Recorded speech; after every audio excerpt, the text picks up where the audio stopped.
As President William Ruto prepares to deliver the State of the Nation address in Parliament tomorrow, civil society organizations have accused him of being out of touch with the challenges facing the ordinary Kenyans.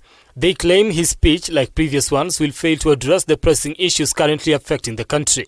The organizations have rated the president's performance as poor, stating that the country is worse off than it was when he took office.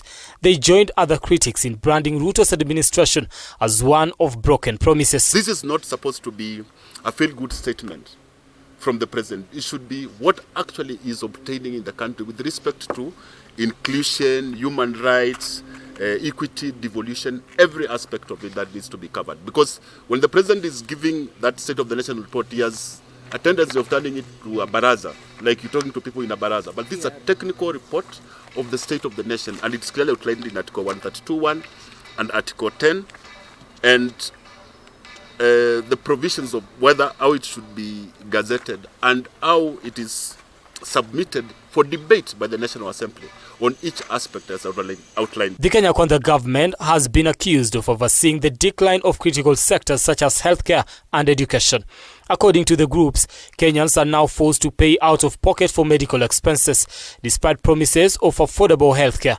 They further argue that the government's flagship social health insurance fund remains dysfunctional, even as the head of state insists that issues are being addressed. We believe the main reason the country is headed in the wrong direction is because Kenya, as a president who does not listen to the people of Kenya, acts in the violation of the constitution, and is hell-bent on emasculating Kenyan institutions and the people so that it can rule over us rather than govern as a servant. The edible oil scandal, the fake fertilizer scandal, their Danny deals, among others, and for which to date there has been no action.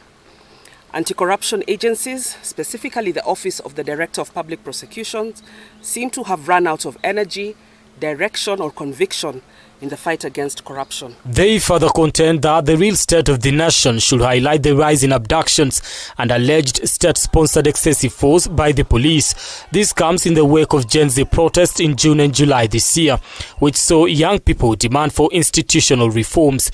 During the protest, some demonstrators breached parliament grounds, underscoring the level of frustrations among citizens.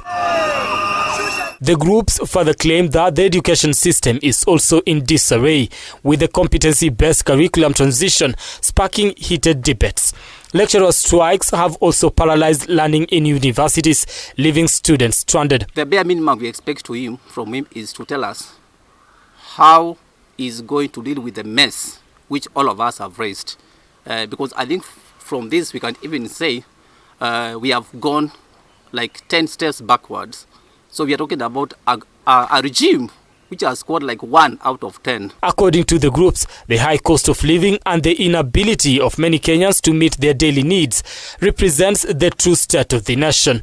They are to this end calling on the president to focus not only on his administration's achievements, but on the challenges facing ordinary Kenyans, since in their view, that is the real state of the nation.